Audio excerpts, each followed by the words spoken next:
Sir नमस्कार। नमस्कार। नमस्कार सर क्या हाल है? बढ़िया है, बढ़िया। आपके चैनल में मैं आपका स्वागत करता हूँ। सर मैं आपसे, माय डियर फ्रेंड्स, ये है मिस्टर बीरू भदौरिया, ठाकुर वीरभान सिंह। इस समाजवादी पार्टी में पूर्व प्रदेश सचिव रह चुके हैं और जिला इटावा से समाजवादी पार्टी में गद्दावर नेताओं में इनकी एक बहुत बड़ी पकड़ के रूप में इनको जाना जाता है। आज हम जनाब बीरू भदौरिया की कहानी, बीरू भदौरिया की जुबानी हम आपको सुनवाते हैं। सर 2022 के चुनाव को लेकर जो कयास लगाए जा रहे हैं, समाजवादी पार्टी के जो लोग हैं वो फूले नहीं समा रहे हैं। ऐसा लग रहा है कि सुनामी आ रही है। आपको कैसे लग रहा है कि समाजवादी पार्टी रूलिंग पार्टी से फाइट करके जीत जाएगी? बताइए सर। सबसे पहले तो मैं आज शोक संवेदना देना चाहता हूँ विपिन रावत जी को, जो हमारे आर्मी के चीफ, जो कल शहादत अपने परिवार के साथ और 13 और जवानों के साथ हुई है। मैं उनको श्रद्धांजलि देना चाहता हूँ। आपने जो सवाल पूछा, 5 साल उत्तर प्रदेश में सरकार भारतीय जनता पार्टी की रही। उन्होंने अपने जो एजेंडे में जो उनका घोषणा पत्र था, वो उस घोषणा पत्र बिल्कुल फिजूल का निकला। एक भी वादे पूरे नहीं किए। जनता उनको पहचान गई, जान गई। आज भारतीय जनता पार्टी को बिल्कुल नकारने पर तैयार है और हमारे राष्ट्रीय अध्यक्ष अखिलेश जी की तरफ देख रही है। आने वाले 2022 के चुनाव में माननीय अखिलेश जी को मुख्यमंत्री के रूप में देखना चाहती है। ये हमारी उत्तर प्रदेश की जनता की चाहत है। अगर उत्तर प्रदेश के पूर्व मुख्यमंत्री जनाब अखिलेश यादव मेट्रो ट्रेन चलवाए, आगरा लखनऊ एक्सप्रेस वे बनवाया, उन्होंने तो लैपटॉप, विद्या कन्या, विद्याधन, बहुत सारी योजना चलाई।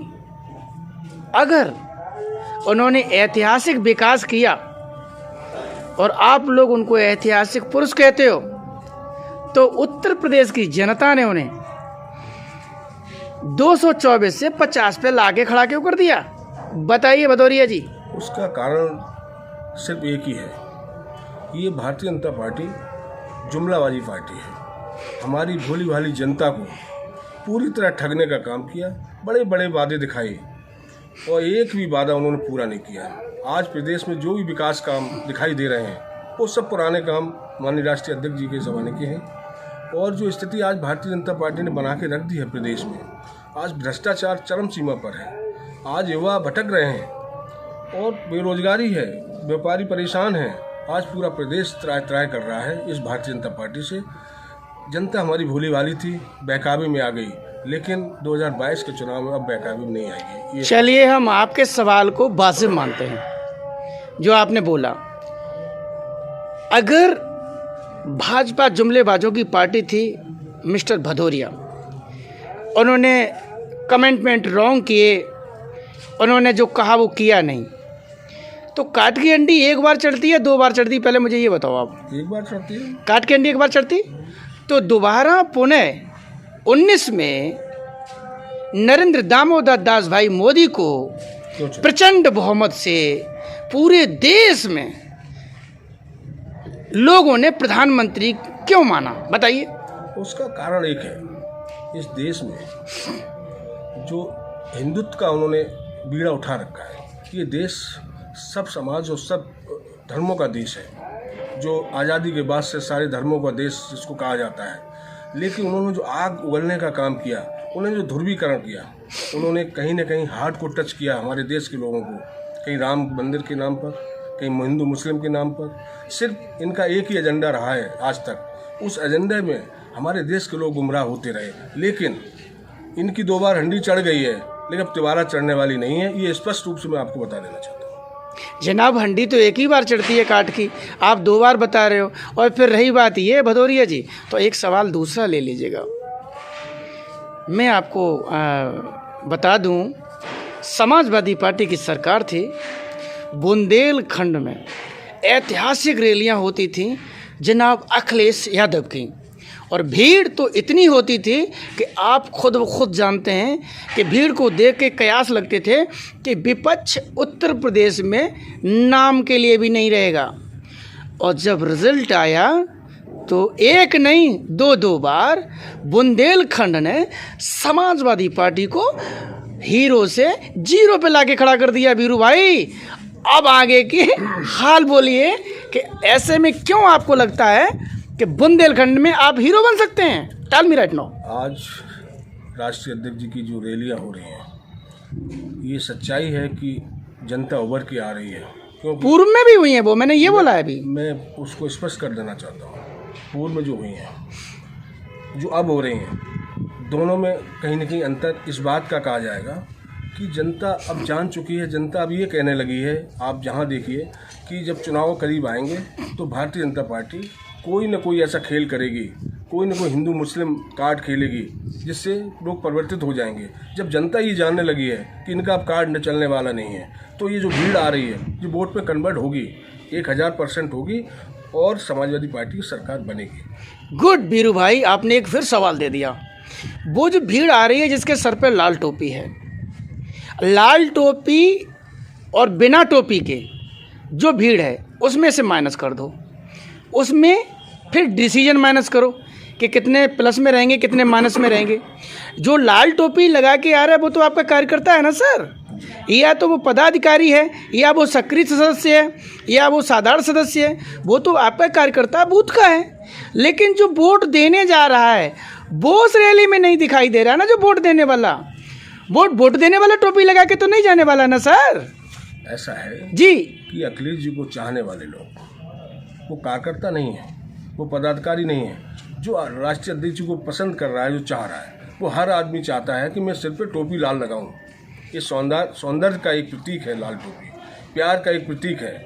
राष्ट्रीय अध्यक्ष जी ने भी कहा है कि लाल टोपी से लोग अब चढ़ने लगे हैं क्योंकि उन्हें लाल टोपी से खतरा लग रहा है इस प्रदेश में। लेकिन ये लाल टोपी वाले कार्यकर्ता के रूप में और वोटर के रूप में सब ये पसंद कर रहे हैं कि मैं लाल टोपी लगा के ही सभा में जाएं और लोगों को दिखाएं कि हम समाजवादी हैं, हम परिवर्तन चाहते हैं प्रदेश में, वो परिवर्तन लाना चाहते हैं। बीरू भाई, तीखे सवालों के लिए राठौर को जाना जाता है। इसका मतलब लाल टोपी लगाएगा वही अच्छा है, वही सुंदर है। जिसने हरी टोपी लगा ली, जिसने पीली टोपी लगा ली, जिसने केसरिया टोपी लगा ली, वो अच्छा नहीं है, वो सुंदर नहीं है, उसका विचार अच्छा नहीं है, उसकी सोच सुंदर नहीं है। मैं ये बिल्कुल नहीं कह रहा हूँ। मैं ये कहना चाहता हूँ हमारे राष्ट्रीय अध्यक्ष अखिलेश यादव जी आज पसंदीदा उत्तर प्रदेश के मुख्यमंत्री के रूप में देखे जा रहे हैं। लाल टोपी का मतलब ये नहीं है कि लाल टोपी कार्यकर्ता लगा के आ रहा है। आज तो हर वोटर लगा के आ रहा है। वो दिखाई दे रहा है कि राष्ट्रीय अध्यक्ष जी आज हमारे राष्ट्रीय अध्यक्ष जी के नेतृत्व में सरकार बनने वाली है। तो सारा कार्यकर्ता जो निकलता है, जो वोटर निकलता है, उसे लगता है कि हम अपनी उपस्थिति दिखाएं लाल टोपी लगा के कि हम लोग आपके साथ हैं। वो अपनी उपस्थिति दिखाना चाह रहे हैं, इसलिए टोपी लगा रहे हैं। बीरू भाई, भारतीय जनता पार्टी की सरकार में क्राइम रेट तो कम है ना, कहाँ दंगे हो रहे हैं? कहीं हो रहे दंगे? आप बताइए। आप कैसी बात कर रहे हैं पत्रकार महोदय? मैं किसी पार्टी का प्रवक्ता नहीं हूँ सर। आज उत्तर प्रदेश में भ्रष्टाचार और क्राइम आप पूछ रहे हैं, क्राइम का तो कोई जवाब ही नहीं है। क्राइम जबरदस्त हो रहे हैं पूरे प्रदेश में। कहाँ दंगा हो रहे बताइए? हर जगह क्यों एक दंगा बताइए आप मुझे। कहीं बलात्कार हो रहे हैं बेटियों के साथ। मैं दंगे पूछ रहा हूँ। मैं मंत्रियों के बेटे आप दंगा गिनाइए, दंगा गिनाइए। 4.5 साल में दंगे गिनाइए और मैं आपको गिनाता हूँ कि आपने कितने दंगे। वहाँ कोई उनको न्याय नहीं मिलता है। बहन बेटियों के साथ बलात्कार हो रहे हैं, उनको न्याय नहीं मिलता है।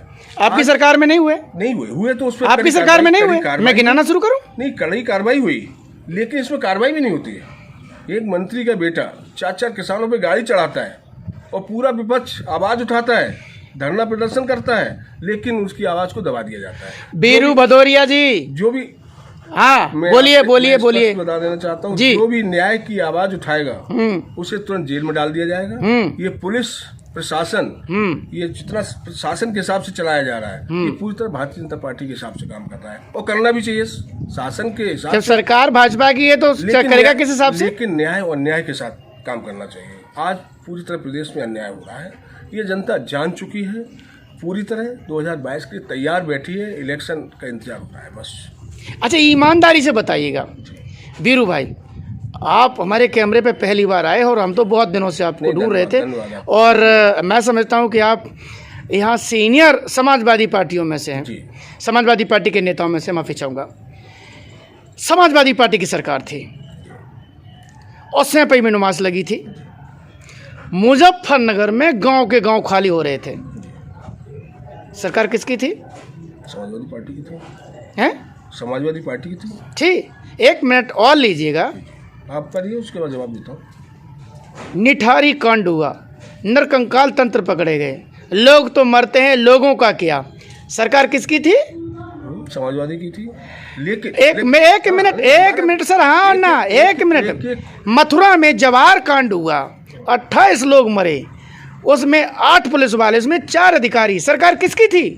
अभी नहीं दिखाई दे रहा है सर। मैं किसी पार्टी का प्रवक्ता नहीं हूँ सर। मैं भाजपा का प्रवक्ता नहीं हूँ, मैं कांग्रेस का प्रवक्ता नहीं हूँ, पत्रकारों को आज मैं किसी पार्टी का प्रवक्ता नहीं हूँ। मुझे तीखे सवालों के लिए जाना जाता है। मैं मानता हूँ, लेकिन आज आप भारतीय जनता पार्टी का वीडियो उठा के देख लीजिए। मैं हर वो सवाल उठाता हूँ जो जनता का सवाल है। आप आज की स्थिति गिनाएंगे? एक भी स्थिति गिनाई आपने? आप देखिए, मैं गिनाता हूँ, मैं गिनाता हूँ। जब समाजवादी पार्टी की सरकार थी, सैंपई महोत्सव रणवीर जी हमारे पूर्व ब्लॉक प्रमुख जो रहे, उनकी याद में मनाया जाता है, आज भी मनाया जाता है। लेकिन ये प्रदेश बड़ा है, जहाँ दंगे हुए उस पर तुरंत कार्रवाई की गई, चाहे चीफ मिनिस्टर नेताजी रहे हों, चाहे चीफ मिनिस्टर अखिलेश जी रहे हों, उस पर कार्रवाई हुई और बहुत कायदे से। सर लोग बेघर हो गए सर, हजारों लोग मरे सर, सैकड़ों गांव खाली हो गए सर। कैसी बात कर रहे हैं सर आप? हो गए, लेकिन कार्रवाई हुई उस पर जबरदस्त। वो कार्रवाई हुई। अब आगे लोग जो पलायन कर गए थे, अब आगे कहीं वो आधे तो अभी भी डर के मारे नहीं आए सर। नहीं, सच्चाई मीडिया दिखाना नहीं चाहती। आप वहाँ जाके तो देखिए पश्चिमी उत्तर प्रदेश में, मुजफ्फरनगर में। मैंने 5 साल की इस भारतीय जनता पार्टी की सरकार को देख लिया है। इसको आप लोग नहीं दिखाने का प्रयास करते हैं। आप दिखाइए, इसको दिखाइए क्या क्या हो रहा है। सर, बेटियों के साथ बलात्कार हो रहे हैं, उनको छोड़ा जा रहा है, सरेआम किसानों पे गाड़ियाँ चढ़ाई जा रही हैं, अगर कोई आवाज़ उठाता है उनको जेल भेज दिया जाता है। आप इसको दिखाइए। सर, मीडिया पे तोहमत लगाने की बजाय अगर आप सरकार की कमियां बताएं, क्या बोला है, अगर मीडिया पे तोहमत लगाने की बजाय, इल्ज़ाम लगाने की बजाय अगर आप सरकार की कमियां बताएं, तो मैं उन कमियों को उछालने के लिए तत्पर हूं। अगर आप सड़क नहीं बन रही है, हॉस्पिटल नहीं बन रहे हैं, स्वास्थ्य सेवा नहीं मिल रही है, मैं उसके लिए उनके MP, उनकी MLA, अगर मेट्रो ट्रेन राष्ट्रीय अध्यक्ष जी ने दी, उसका फीता काटने हमारे मुख्यमंत्री योगी जी पहुँच गए। अगर अभी पूर्वांचल का हाईवे बनने जा रहा है तो राष्ट्रीय अध्यक्ष जी की देन है। पूरी ज़मीन को हायर करना, उनको मुआवजा दिलाना, उसके बाद जितना एक्वायर्ड ज़मीन की गई थी, जिस तरह उसको राजमार्ग बनाना था, उसको भी कम करके उनको पट्टी नहीं बनाई गई। जो राष्ट्रीय अध्यक्ष जी ने हमारे इसको आगरा से लेकर लखनऊ एक्सप्रेस बनाया है, इसके साइड जो मंडियाँ का उन्होंने प्रावधान रखा था, जिससे हमारे ग्रामीण लोग, छोटे छोटे ग्रामीण लोग वहाँ जाके अनाज वहाँ ले जाएंगे, उनका व्यापार बिजनेस बढ़ेगा। लेकिन ये किसान विरोधी सरकार है, युवा विरोधी सरकार है, छात्र विरोधी सरकार है, ये सब दिखाई दे रहा है। पूरे प्रदेश में हाहाकार मचा हुआ है। अभी एग्ज़ाम थे जो पेपर लीक हुआ, ये पहली बार नहीं हुआ। 4-5 एग्ज़ामों के पेपर लीक इसलिए हुए कि हमारे अगर छात्र इनको क्वालिफाइड करेंगे, पास होंगे तो रोज़गार मांगेंगे। रोज़गार मांगने नहीं दिया जाएगा तो रोज़गार मांगेंगे क्या? आज सड़कों पे घूम रहे हैं, अगर वो धरना प्रदर्शन करते, लाठियाँ बजती हैं, उन्हें जेल भेज दिया जाता है। ये हालत है। बीरू भाई, आप माय डियर फ्रेंड्स, बीरू भाई हमारे मजे हुए समाजवादी पार्टी के गद्दावर नेता हैं। तीखे सवालों का इन्होंने बड़े धैर्य के साथ जवाब दिया, इसमें कोई संदेह नहीं है। इनकी काबिलियत बड़ी सराहनीय है और आज इनके वीडियो को इतना लाइक, शेयर और सब्सक्राइब करिएगा कि जन जन की आवाज़ बीरू की आवाज़ हो जाए। My dear friends, thank you Biru भाई, आपने जो समय दिया, शिवा राठौर आपका तहे दिल से धन्यवाद आपको देता हूं। Thank you.